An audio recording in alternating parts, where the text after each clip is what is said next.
ThreatLocker implements a least privileged approach to cybersecurity, blocking every executable unless specifically authorized by your team. This methodology mitigates ransomware, supply chain attacks, and zero-day exploits, and ensures 24/7, 365 protection for your organization. To learn more about how ThreatLocker can help prevent known and unknown threats in your digital environment, safeguard your data and operations from threat actors, and align your organization with respected compliance frameworks, visit securityweekly.com/ThreatLocker. Do your end users always, and I mean always without exception, work on company-owned devices and IT-approved apps? I didn't think so. So my next question is, how do you keep your company's data safe when it's sitting on all those unmanaged apps and devices? 1Password has an answer to this question: Extended Access Management. 1Password Extended Access Management helps you secure every sign-in for every app on every device because it solves the problems traditional IAM and MDM can't touch. Check it out at securityweekly.com/1Password. That's the number 1 password. Welcome back to Business Security Weekly. I am your host, Matt Alderman, joined by Jason Albuquerque and Ben Carr. All right, gentlemen, this is the last of the articles for 2024. As you guys know me, I try not to put any predictions or we're not even going to cover my New Year's resolutions when we get back either. I tend to stay away from those articles. But there were a lot of really interesting CISO-related articles. Now, one of them got deleted, which you found this morning, Jason. Yeah, I was I tried to read it and it was gone. I know it was the daily life of a CISO. It walked through a healthcare right? day. Yeah, and I wanted to kind of talk through it with you guys to see how that compared to some of your schedules. Anyways, and somehow it got deleted, so I had to backfill an article. But anyways, let's start with CISOs need to consider the personal risks associated with their role. We've been talking about this a lot in 2024. And I agree 100%. But here's the thing that I flagged. Personal liability is driving stronger board focus on cybersecurity. Is it? Personal liability for who? Yeah, that's even there. I wouldn't really agree. I mean, I don't think the board's really leaning into the fact that they have increased personal liability, although they should. They should. Yeah. I don't know. That doesn't resonate with me. Well, I mean, it also doesn't resonate because some of the statistics they put in here actually show that it doesn't resonate, because they put in there that 44% of respondents said that their organization is implementing process to reduce their cyber exposure, but it doesn't translate to more resources. They're not getting more money. They're not getting more people. They're not getting any help. So is it just dictate from upon high? Is that the implemented process that they're putting in to reduce exposure? I don't know, because if they're not getting any resources to protect the organization, whether it's people or technologies or whatever the case may be, partnerships, whatever, how are they going to make any headway? They're claiming 10%, right? 10% say they got additional money. Yeah, which is nothing in terms of that's paltry, right? That's not even moving the bubble. Right. Considering how tight budgets have been over the past 2+ years, and which probably had some cuts or definitely flatlined, right? A 10% increase is very small. Yeah. I mean, it's the question of do more with less. Okay. Yeah.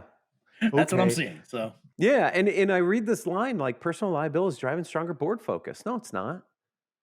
I don't think it is. I don't board focus is what I'd love to see, but yeah, that's our nirvana all the time on this show. Right. Yeah. If only there was board focus, right? Exactly. Yeah, I don't know, Matt. Sometimes it feels like being a CISO is like trying to juggle chainsaws. That's all. I don't know. I don't know what else to say other than that. That's exactly right. Oh, no. While you're riding a unicycle, Ben. Yeah. Forgot. Sorry. You forgot the last part of that line. Hey, juggling chainsaws is enough. I can't do the unicycle, right? I'm not that coordinated. All I get is the chainsaw juggling. So Ben, the unicycle is more than enough for me. I'm just saying, I like 2 wheels. Yeah. Oh, so let's talk CISO reality. So this gets into obviously all the challenges of the role. There's a couple interesting sections in this article.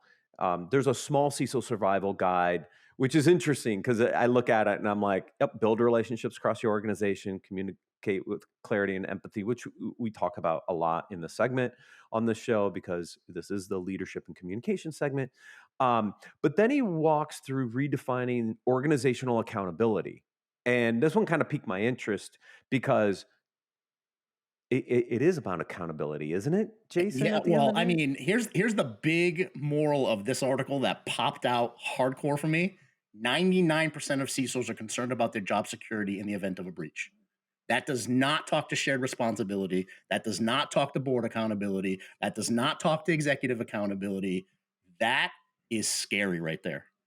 Yeah, and map that back to the first article, right? Like you should very much be concerned with personal liability at And this then point, right? Like 77% you're just are worried about like, job security. yeah.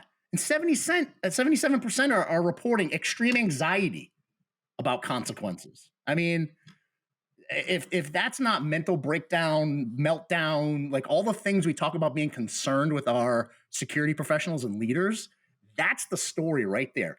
99% are scared crapless that they're going to get dumped in a breach and become the scapegoat. Never mind sued or go to jail or whatever the case may be, fined. There's the anxiety right there. And Jason, like I just wonder when you think about this. So when I read this through and I thought about that, right? So I think generally the perception among most CISOs is, I'm guessing you'd agree, is that it only really takes one breach, right? It takes one incident and you're on the bubble and you're out as the scapegoat. Yet, if you miss a quarter, right, would the CRO be out? Mm-hmm. Right? If there was a lawsuit, right, would the chief legal officer be out or the CFO, right? Yeah, like would that happen? Like if you miss quarterly earnings, like would you see that impact to the CEO? Like no, right? Like if it's consistent, if it's performance related, and you can track it back to malfeasance or something they did wrong, like yeah, certainly I think everybody has expectations on that.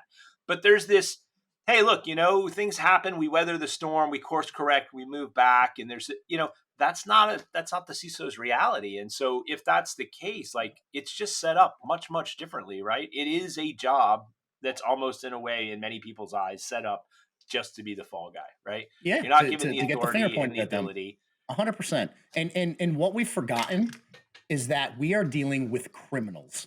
We are dealing with nation states. We're being attacked by criminals and nation states. At the end of the day, if you have a CISO who's trying their best, trying to invest as much as they can, they're not being negligent, they're trying to be proactive, they're begging for resources, funds, people to get technologies to get things done, and you're still going to point the finger. That's, to me, that's just it's a reaction that is more of a PR reaction than anything else. Yeah, because Ben, I think you nailed it, right? You're fighting criminals. The pressure in that role is different than any other role. Okay, right? Okay, I gotta make all the numbers line up. We miss a quarter, sales, etc. It's different, right? It's so different. We're constantly under attack, and yet this role is treated so differently than other C-level executives. You're right. It's a huge mismatch in the industry, and it's how do we get beyond that, right? It's if the CISO truly is going to be a C-level executive, and look, we've had this debate throughout the years, right? Do you need a CISO? Where did they report, et cetera? If you're not treating them like all your other C-level executives, then they're not a C-level executive. And that's the biggest thing we've seen in a lot of this. Yeah, I mean, think about it this way, right? We're dealing with criminals. So if there's a wire transfer of $500,000 from a finance team to a criminal, does the CFO get fired because they didn't have the right process in place? Right. Exactly. For that same thing. Exactly why I brought that up. Right. That's exactly why I brought that up. Who would get fired? Yeah. Let's mull on that for a hot minute. Yep. Which is why this next article, CISOs don't rely solely on technical defenses in 2025, because sometimes it is process or people related. Yeah. i.e. the CFO or your wire transfer processes, which leads to a business email compromise because you can't block all the phishing attacks in the world. It just can't happen, right? So Yes. Let's look at some of these other things that we need to implement in 2025 and Yeah, beyond. this article went down the path, not necessarily about collaboration and coordination with other departments, right? It talked more along the lines of, hey, from now until 2028, you're going to have to fight misinformation, right? That's going to become a thing, and 500 billion annually is going to be spent in addressing misinformation. They talked about trying to implement zero trust under corporate pressure, meaning you have legacy systems that the business doesn't necessarily want to put any type of zero trust controls around, but you're going to have to push that as a priority and really swim against the tide. Really, the only place they talked about it was shifting responsibilities of the CISO, but that focused on getting D&O insurance. Really, that section of the article was focused on that. But to your point, the things we do need to be thinking about is the coordination, the collaboration, working with other business units and really getting embedded. It's that shared responsibility that we talk about all the time. It's building those relationships. It's huge. Yeah, because a lot of the other ones in here kind of go back to the technical, right? They were, right? And I'm like, if we can't rely solely on technical defenses, and why are we talking about Gen AI and how do we protect around Gen AI, right? Or decentralized application Decentralizing security, apps, right? Gen Which you brought AI, up in the last segment. Yeah, right? like Zero trust. we're Well, when going you right think about back the to tech. triad, right? People, process, technology, and we talk about this a lot, and I always highlight and I say, Mhm. look, tech is the last thing really I have to worry about, right? Yeah, It's the people first and the process second. If you right. fix those things, a lot of that is easy to manifest in how technology then addresses the remaining problems that you have. Mhm. But it's the people. It's not just it's not your own people. It's also the rest of the people in the organization, the third parties you deal with, right? And then the processes around how all that stuff happens, and that's where most of the actual problems actually manifest from Mhm. when you track down root cause. But people stop at the tech because it's easiest. They It think is it's the easiest. easiest, right? It's It, the easy yeah. button to push to say I invested in defenses, It's an easy right? place to stop. Yeah, true. Right? It's That's harder to right. peel back that onion a Start little and bit more and be stop. like, oh, well, yeah, I had MFA, but I only had it installed on one guy's Yeah, computer, right. right? Like, Right. none of the board had MFA. Nobody had, it was just passwords. They were 3 characters. Like, we didn't have a good policy. We didn't have a good implementation. We Right. didn't have people that were managing or addressing it, right? Like, that's where the root cause actually is. Absolutely. The questions leaders need to be asking themselves. Now, this is an old podcast. This is from 2011 originally, which I didn't realize when I pulled it in because I started listening to it. And I was like, oh, this is from like 2011. Like, wow, this is really good information. So Robert Kaplan talks through his book. I can't remember the name of the book. It's A Person in the Mirror. Yep. And as you're listening through this, it really talks through the questions leaders should be asking themselves, really around like your business vision and mission and your top priorities, your strengths, your weaknesses. But the thing that right at the end kind of pull it out perfectly. And he says, part of being a leader is there's deciding that you believe and acting on it. That's part of a leadership also, is to your point, is learning to frame, get better at framing issues and asking questions and orchestrating debate and listening. All the things I just talked about require listening. That was my biggest takeaway. Listen. A hundred If percent, 100%. And I loved the recording, the interview. It was really, really good. In the beginning, he started talking about how he was working with professionals who, were having issues, were having problems, right? CEOs having issues. And he'd sit back and say, all right, we have to sit down and talk about what your vision and what your key priorities are. Because the issues that you're having may not necessarily be the true cause. It may be the symptoms of a right. bigger issue that you need to really drive into, right? And it gets folks frustrated where they can't figure out. So you sit back and ask these constructive questions like, what is our vision and our key priorities? Where am I spending my time trying to move the needle on these? And am I spending enough time trying to move the needle on these? And he says so many times those CEOs will come out of it and say, wow, I'm not even coming close to trying to move the needle on all of these strategic priorities that, in the beginning of the year, I set forth to accomplish. Because the daily grind, the whirlwind of the day gets in the way. And now you look back and say, wow, the last 6 months I spent 5% of my time trying to be strategic. Mhm. That's amazing to me, that introspection, right? And one of the best things he said was take that question. What's our vision? What's our key priorities? What's our strengths? What's our weaknesses? And how are we spending our time focusing on those? He said, give those to your future leaders and give them homework. Go give them an initiative. Have them go bring you the answers because they're looking at it with fresh eyes in the organization and then really take their feedback back. And the answer that he gave was you don't necessarily have to say to them, I'm going to implement everything you recommend, but I'm going to take your intel, your feedback, all of this information and help move the company forward. Right. This is amazing. And it was asking the questions and letting them come back and listening to their responses to actually decide what to do, which is why the listening piece was so important is if you're going to ask the question, you better listen to the response. Yeah. You said this. You said this article goes back to 2011, right? And when I read it, I thought it actually goes back a little bit further than that. And just a little application of the Socratic method can answer a lot of stuff. Yeah. Right? Like that's what this is. This is asking questions, looking at the answers, rationalizing them, and continuing that cycle of understanding until you really do understand the problem. Yeah. And a I mean, lot of I people don't remember do that. back in the day, we used to talk about 5 whys. Keep asking why. Yeah. Why, right? And by the time you get to 5, you're going to start getting to some answers. One of the other questions I pulled out of this too was look at your business. And this was one of the tasks that he said to give to 3 or 4 future leaders. He called it the clean sheet of paper. If I started this business over, or if I started this department over, if I started this, business unit over, how would I have built things? Right? Clean sheet of paper. That's not the way we do it here. And it's good to do that every once in a while. Look, I'm in a 6-year-old startup. We kind of did that last week. Like pulled out the clean sheet of paper and said, are these the right things we should be doing in 2025? Are they the right things? Is this what's going to continue to move the needle for us, right? It's always good to kind of sit down and do that retrospection and look at where are you as a business, look at the changes around you over the past 6 to 12 months. Is this still the right direction to go?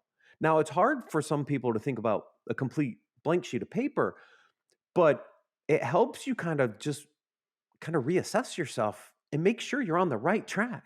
Right. And that's the point. I mean, we're not necessarily going to disrupt our entire company and blow everything up, but there could be some golden nuggets that we pull out of this that can really move us forward. That's the key. Right. Yeah, exactly right. All right. Leaders predict the death of return to work policies in 2025. You say? I mean, right now we have employers who have the upper hand. Right? Because we've seen all the layoffs, we've seen all of that, but eventually that pendulum's going to swing. It really is, right? And it's going to be some type of happy medium, I think, that's going to have to come out of this because we're a technology company. We're never going to go back to full in office. It's just not going to happen. You guys are startups. You're probably never going to have that happen. And no, at this point, we've built such a national base of employees that we're not going to go spend money for offices all over the country. That's just not a thing. So this hybrid and remote workforce is here. I think it's going to remain here. It's always going to be a component. It may not be of the 100%, but it's always going to be a component. I find it interesting the discussion we're having around this, right? And I think a lot of us we all work for tech companies, right? But a lot of people now work in a technological industry of some sort. Almost every company has a technical basis. And, when you think about that, like, and how the application of technology is supposed to enable us to work smarter, faster, more efficiently, like, I don't think you can unring the bell of work from home, especially when we had a 2-year test that kind of proved out it worked pretty damn well. Now, look, I think people need to realize if you're the guy stacking letters in the post office in the mailbox, like, you got to go to work. Like, you can't do that remotely, right? If you're the guy assembling components in a computer and shipping them for Dell, you can't do that, right?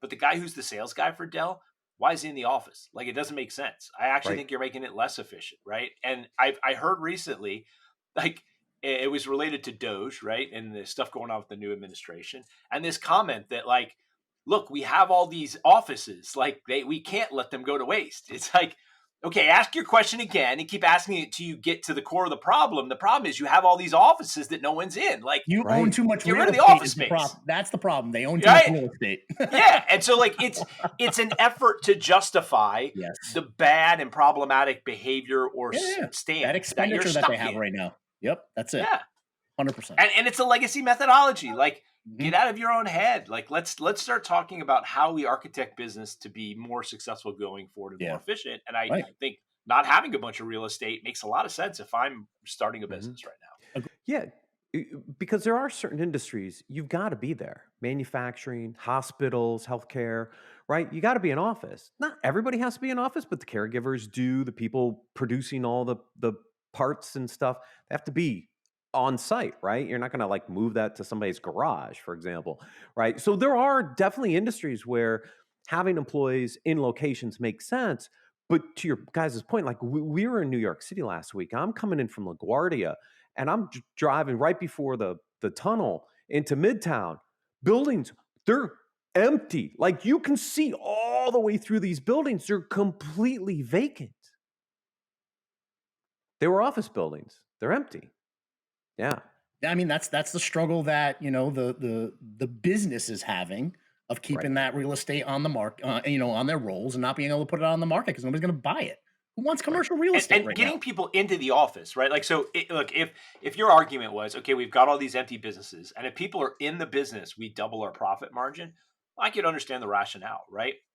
But what you're basically saying is we've got all these offices, no one's in them. We're doing the same amount of business that we would do if people were in the office. Well, then the office is the problem of the cost, right? Like that's where your cost basis is fixed at. So get rid of it. And believe me, I get it. FaceTime is important, but you can work within a hybrid workforce to make FaceTime happen, right? Oh You don't yeah. necessarily have to have every single one of your folks in all the time for that, right? Have To some get type rid of of the real policy or estate, you could do a standard or lot of face-to-face meetings. That real estate cost would pay for a lot of technology, a lot of interaction, a lot of like local team meetings, like, and people would be much happier. yeah, I think right now they're sitting on a rotten egg though, because who's going to buy that commercial real estate from them? That's the problem. Yeah. Who's going to buy it? Yeah. Yeah. People see my face every single day. I'm sitting in Texas. But we're having face-to-face meetings. We're just doing them through different mediums. We don't necessarily have to be in the office. Now, don't get me wrong. It's great to get into the office and great to sit in a conference room together, but they're expensive now. Like you go rent a WeWorks for a day, like it's not cheap. If you have the corporate overhead, that's not cheap either. But there are more effective ways Absolutely. to Or just get, slim it down. Get a smaller yeah, space that's touchdown space that for when people want to collaborate, they can, right? yeah, yeah. But yeah, I mean, my days are more effective when I don't have to go fight traffic for 45 minutes to an hour to get to an office. Oh, I'm yeah, I'm already working before, you know what I mean? Like before I would be getting to the office for an hour or more. yeah, And then later yeah. into the day, right? My commute's about 60 seconds across that, maybe a little less than Right? that. Like it Right? doesn't take I that actually long. think that, Jason, to your point, I think that was the bigger thing that we had to learn when we went into COVID was the balance, right? Yeah, Because yeah. people were Burnout, actually huge. overworked. Burnout was huge. Overwork, Yep. right? Yep. Yeah. All right. Last article of 2024, the art of giving and receiving feedback, nurturing a culture of constructive communication, kind of like what we just did about return to office Right? policies. Right? I mean, feedback is a critical piece of the culture of your organization, and it's all about how you build that culture to be able to give and receive the feedback.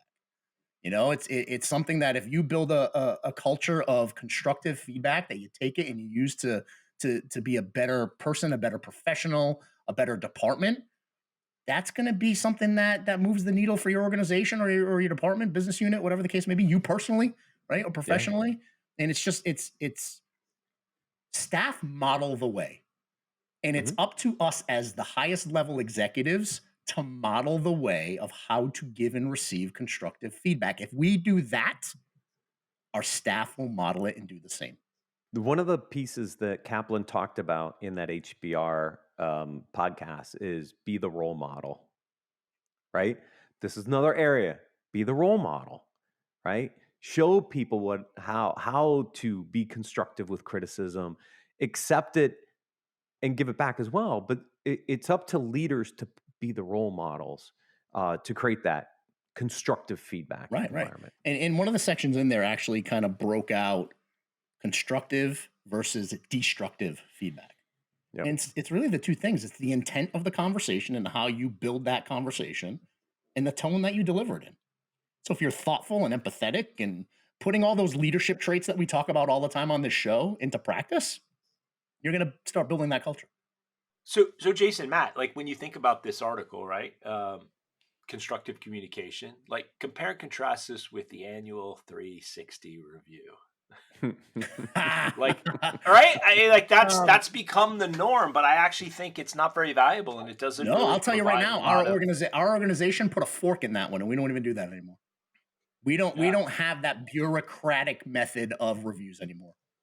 Number one, it should be built into your leadership team 100%. To have constructive quarterly reviews already built into one-on-ones and things like that, so you're proactive and you're ahead of the game, right? Now, at the end of the year, you can have kind of a wrap-up, right? You can have that wrap-up conversation of, all right, how did we do? Do we meet our goals? What can we be doing better? How do we continuously improve? But that formal 360-degree review, ixnay, out the door. Yeah, I just saw a recent article on this, and I think that's, I don't know, that's my consensus and the consensus of a lot of people. I'm just frustrated that so many organizations are still doing that, and you even see new startups trying to implement that, right? As we grow, now we're at the size where we need a 360. It's like, man, like, can we just keep like having good conversations with good feedback to people and, keep the dialogue going? Like that's much more effective. If you're setting quarterly objectives and key result metrics, you're kind of doing it as you go on a quarterly basis. And tracking them, right? I mean, it has to be measurable. You're tracking it, right? Why are you doing 360 reviews? You should be knowing it much more real time. And again, it kind of puts the leader-employee relationship, kind of in a friction way. Like it promotes friction almost than trying to eliminate friction. Yeah, I mean, when you're doing it as part of your mandated HR when you mandate it, that becomes a policy thing. That becomes bureaucracy. Yeah. When it's built into your culture and your leadership and you're doing it on the daily, it becomes part of your professional growth. Yeah. Yeah. It loses a ton of value when it becomes a mandated HR event. It just doesn't make sense. Yeah. But at the same token, when you're doing that and you're a leader, you need to make sure that you're building out goals that are measurable, are achievable, right? You don't want to put goals on your staff that they're not going to achieve. They're going to be set up to fail. So, that whole SMART goal kind of mentality kind of built into it, that's important too, right? You have to be very conscious and targeted and really thoughtful with the goals that you're going to put in front of staff and work with them on. Absolutely. Gentlemen, always a pleasure. Thank you for joining me today. Thank you everyone for watching and listening. This is our last episode of 2024, but don't miss the replay of our first Say Easy, Do Hard segment over the holidays. Merry Christmas, Happy New Year, and we'll see you again in 2025 on Business Security Week.